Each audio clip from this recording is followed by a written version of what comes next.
최근 북한 관련 이슈들을 살펴보는 통하라 한반도. 고려대학교 아세아문제연구소 남강규 교수님과 함께합니다. 교수님 안녕하십니까? 네, 안녕하세요. 네, 교수님. 최근에 전에는 몰랐던 북한에 관한 그런 소식들이 굉장히 많이 본물처럼 쏟아지고 있는데요. 네. 전에 몰랐던 분들 알게 되니까 또 흥미롭기도 하고 그렇지만 더 많이 궁금해지는 것 같아요. 예, 그렇죠. 그 중에 하나가 우리 매스컴에 관한 부분들, 특별히 신문에 관한 부분들인데요. 전에는 이 신문이 흑백으로만 이렇게 나왔었는데 최근에는 그렇죠. 칼라로 나오고 있습니다. 그래서 이것이 미디어의 어떤 큰 변화가 아닌가 이렇게 보고 있는데 어떻게 보십니까? 그렇죠. 이제 북한이 올해부터 올 칼라로 이렇게 제작을 하고 있는데 우리가 우리 사회는 신문이 아주 많지 않습니까? 일간지, 주간지, 월간지 아주 넘치는데 북한도 역시 이제 신문이 있는데 북한은 이제 당이나 정이나 또 사회단체에서 하는 주로 이제 기관지가 이제 대부분의 신문인데 북한의 그 대표적인 신문이 이제 4가지가 있습니다. 이제 노동신문이 있고 민주조선이 있고 청년근위가 있고 그리고 이제 평양신문이 있고 이 4가지가 대표적인 신문인데 우리가 잘 알기는 이제 노동신문을 잘 알고 있죠. 그렇죠. 이 노동신문은 1945년이 해방되고 북한 지형에서는 정노라고 하는 그런 그 신문이 발행되다가 그것이 이제 이름을 바꿔가지고 노동신문으로 나오는데 말 그래도 이제 노동당에서 발행하는 신문으로서 북한이 아주 그 대표적인 신문이죠. 여기서 나오는 내용은 이제 모든 것이 이제 북한의 어떤 기본적인 그 지침, 방향, 또 최고 지도자의 어떤 이야기, 또 이런 것들이 수록되기 때문에 노동신문이 이제 가장 권위 있는 신문이고 그리고 이제 민주조선이라 해가지고 내각에서 발행되어지는 또 청년근위 해가지고 이제 청년전이 청년층을 대상으로 해가지고 발행되어진 신문이 있고요. 그리고 이제 평양신문이 있고 이 4가지인데 이게 작년까지만 하더라도 이제 흑백신문이었는데요. 근데 올해 들어와가지고 김정은에 대한 우상화가 강화되면서 올 칼라로 제작이 됐습니다. 그리고 이 노동신문 같은 경우는 올해 들어와서 발행 부수도 많이 늘려가지고 또 그 증가했고요.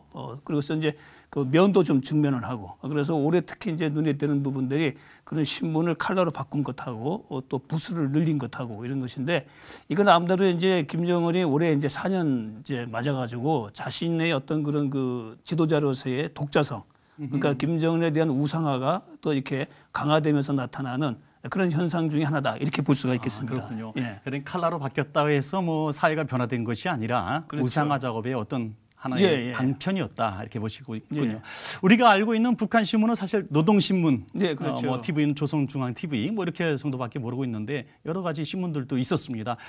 근데 우리나라처럼 이렇게 다양하게 뭐 주간이 있는 것이 아니라 또 관리 감독이 있을 것 같은데요. 그 주간 부서들은 어떻습니까? 아무래도 이제 그 당에서 이제 선동부가 이걸 아주 관리를 하는데 모든 신문 그렇죠. 이 특히 신문이나 조선중앙TV와 같은 그 언론 매체는 북한의 어떤 그 권력을 유지하는 데 있어가지고 아주 그 중요한 기구입니다. 왜냐하면 이제 북한 주민들이 이제 접할 수 있는 유일한 어떤 소식 매체가 노동신문을 중심으로 한 TV로서는 조선중앙TV이기 때문에 그걸 통해 가지고 이제 뭐 김정은이 최고 지도자고 또 뭐 그 우상화 작업을 해야 되지 않습니까? 그리고 북한의 모든 정책을 가지고 북한 주민들에게 이제 합리화시켜야 되고 하기 때문에 어떻게 보게 되면 이제 북한이 유지되고 있는 북한 체제가 유지되어질 수 있는 가장 중요한 수단이 바로 이 신문과 방송이기 때문에 상당히 중요하죠. 그래서 북한에서는 이제 노동당이 이 권력의 핵심 기구인데 그중에 제일 중요한 것이 바로 이 선전선동부 그리고 이제 조직부가 되겠습니다. 이 2가지 부서가 북한이라는 체제를 유지하는 또 북한의 그 최고 지도자를 이제 지키는 하나의 그 제일 중요한 어떤 조직이다 이렇게 볼 수가 있겠죠. 얼마 전에도 보니까 무슨 놀이공원 같은 것도 많이 보여주고 또 뭐 물개쇼 같은 것도 보여주고 하던데 이 모든 것들이 사실 체제 선전용으로 이렇게 사용하고 있다 이렇게 보시는 거군요. 그렇죠. 그 북한의 이제 그 체제를 유지하기 위해 가장 중요한 것이 언론, 매스미디어 매체이기 때문에 그리고 또 하나 뭐 북한 주민들이 지금 유일하게 접할 수 있는 어떤 그런 그 언론 그런 것이 이제 북한에서는 뭐 신문이나 조선중앙TV 이 매체밖에 없기 때문에 이제 물론 그 장마당이라고 하는 시장을 통해서는 지금 아주 많은 우리의 소식이 들어가고 있습니다. 우리 뭐 DVD나 이런 걸 통해 가지고 나만의 드라마 또 노래 또 여러 가지 그 시사적인 내용도 들어가고 있는데 그건 아직 이제 북한에서는 비공식적으로 비밀리에 유통되기 때문에 공식적으로는 이제 볼 수가 없죠. 그러나 그런 것도 보면 또 발각되면 또 그렇죠. 그거 저 걸리면은 아주 그 심하면 정치범 수용소도 가고 아주 심한 경우는 이제 그 케이스로 시범 케이스로 이제 총살까지 합니다. 이제 네네네. 그렇지만 그럼에도 불구하고 우리 그 관련되어진 특히 요즘 한류가 북한 내부에도 알게 모르게 많이 지금 확산되고 있는데 뭐 그런 거는 이제 비공식적이기 때문에 할 수가 없고 북한 내부에서 공식적으로 허가되어진 것은 바로 이 노동신문이나 조선중앙TV와 같이 이 북한 당국이 당에서 이렇게 제작해서 발행하는 신문 또 방송 매체가 유일하기 때문에 뭐 그걸 통해 가지고 북한 주민들을 이제 결속시키고 또 이제 북한 체제의 우위성을 가지고 선전을 하고 또 그럼으로써 이제 최고 지도자의 어떤 권위를 높이고 이것이 이제 언론 매체의 기능이기 때문에 상당히 중요하죠. 네네, 그렇군요. 사실 이 잉크 하나를 써봐도 흑백보다는 컬러가 비용이 훨씬 많이 들고 또 이런 체제를 유지하기 위해서 이런 홍보적인 일들을 할 때 비용이 많이 들지 않습니까? 그렇죠. 지금 이제 그 어디서 충당할까요? 그게 이제 북한이 뭐 사실 경제가 아주 나쁘지 않습니까? 네네. 지금 북한 주민들의 생활도 어려운데 그럼에도 불구하고 이 최고 지도자의 우상화 작업은 북한 체제의 가장 중요한 작업이기 때문에 네네. 여기는 사실 돈을 아끼지 않습니다. 그래서 뭐 그게 아까 뭐 칼라 제작을 했다고 했는데 이 칼라 제작하면서 특히 올해 들어서는 이제 그 김정은의 얼굴이 일면에 자주 등장하고 있어요. 그 전에는 주로 이제 일면에는 그 노동당의 어떤 중요한 내용이나 지침, 방침 이런 내용들이 가고 그리고 아주 대형 행사 예를 들어서 뭐 김일성 생일이나 과거에 김정일 생일 이럴 때 이제 좀 지도자의 얼굴을 일면에다 배치했는데 그랬군요. 김정은 시대 들어와가지고는 아주 자주 일면에 이렇게 얼굴을 보여주고 있고 또 사진도 이제 여러 면을 배치하고 있거든요. 그런 것도 결국 이제 김정은의 우상화인데 그런 것들이 다 이제 칼라가 들어가고 이게 부스로 늘어나고 하니까 돈도 많이 들죠. 돈이 많이 들지만은 북한은 제가 아까 말씀드린 것처럼 이 체제 유지를 위해서는 뭐 돈을 아끼지 않습니다. 그래서 어떤 그런 무대 공연 같은 거 할 때도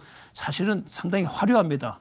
그리고 그 무대 공연에 들어가는 그 어떤 장치나 이런 것들이 상당히 그 뛰어나거든요. 뭐 이런 것들은 북한이 그 체제 유지를 위해서 뭐 돈을 아끼지 않고 붙기 때문에 그 가뜩이나 없는 자금금이 그게 되는데 대부분은 이제 그 노동당에서 소위 말해서 최고 지도자 김정은에 관련되어진 그 계좌가 있습니다. 일종의 그 통치 자금이죠. 통치 자금을 관리하는 것이 노동당에서는 이제 39호라고 우리가 알려져 있는데 거기서는 이제 최고 지도자를 위한 경제 그 자본을 관리하기 때문에 여기는 사실 어떻게 해서 그 돈이 오는지는 비공식적이죠. 공식적인 것은 없고 아마 대부분은 아마 이제 외국의 이제 밀무역이나 과거에 또 북한이 그 특히 중동 지역 같은 경우 이제 무기를 팔면 밀무역 또 이제 해외 그 외교관들이 현지에서 이제 또 뭐 장사를 한다거나 이렇게 해서 갖고 오는 외화 이런 것들이 대부분 이제 노동당 39호실로 가고 그 39호실에 들어간 자금이 이제 그 지도자의 우상화에도 이제 들어가기 때문에 예를 들어서 뭐 그런 신문에 들어가는 비용도 거기서 나온다 이렇게 볼 수가 있습니다. 그러면은 지금까지 해온 이런 모습들을 볼 때에 우상화 작업이라든지 자기의 존재감을 드러내기 위해서 이렇게 칼라를 만든다든지 또 그런 스포츠를 한다든지 이런 것보다도 우리 백성들을 위해서 많은 선한 일들을 했으면 훨씬 더 존재감이 높아졌을 텐데 좀 아쉬운 부분이 있습니다.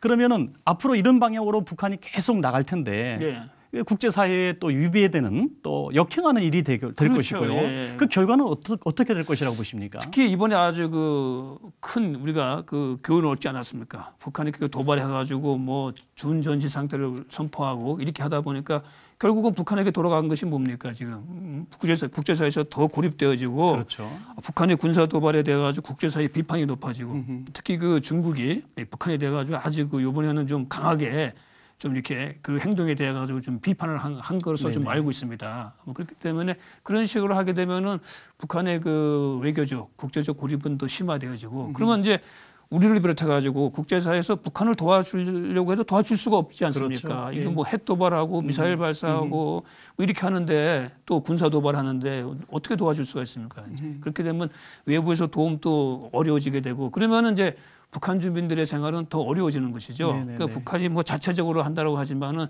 북한이 뭐 산업 시설이나 기술이나 또 어떤 투자할 수 있는 것이 거의 없기 때문에 자력갱생하기는 이제 한계가 있는 것이죠. 그렇기 때문에 북한이 이제 이런 군사적인 도발을 하지 말고 또 그런 그 주민들의 생활에 대해 좀 향상을 하고 또 남북 관계에서도 뭐 예를 들어서 이산가족 상봉을 비롯해 가지고 이런 인도적인 문제부터 남북 간에 서로 협력이 잘 진행되어지면은 그렇게 되면 이제 뭐 북한에 대해서 우리가 또 지원해 줄 수 있는 그렇죠. 것도 생기고 네, 네. 또 국제사회에서도 북한이 필요한 경제적 지원을 가지고 지금 사실은 국제사회는 도와준다고 하거든요. 네, 네. 그러나 북한이 자꾸 이렇게 다른 방향으로 가니까 그 도와주기 어려운 것이죠. 네, 그래서 다시 한번 강조하지만 네. 북한은 핵무기, 장거리 미사일 뭐 이런 걸 가지고 자꾸 국제사회를 위협을 만들지 말고 또 대남 군사도발 하지 말고 그리고 또 이제 그는 그 지나치게 우상화를 통해 가지고 그 북한 주민들의 어떤 그 삶의 개선에 들어가야 될 어떤 경제적 자원이 최고 대주주에게만 가게 되면은 역시 문제가 생기지 않겠습니까? 뭐 그런 부분을 좀